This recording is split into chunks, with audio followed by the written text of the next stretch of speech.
My name is Faye HeavyShield, and the name of this exhibition is called Confluences. I'm a member of the Blackfoot Confederacy.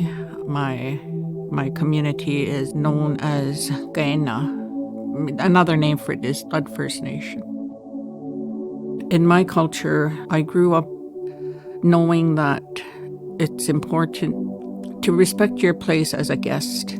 It's not like I'm going to bring something in and impose it just because this is my artwork.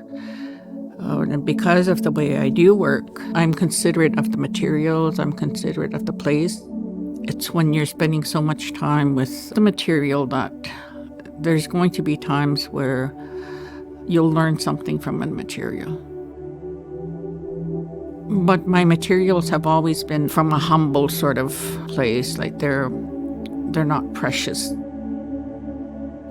The two new works, they come from an earlier visit here.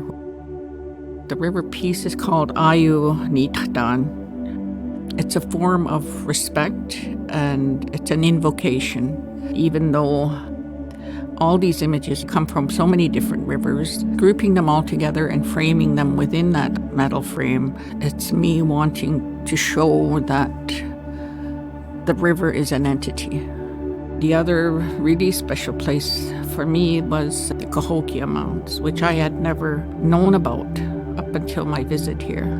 When I visited, I could feel the life that went on there.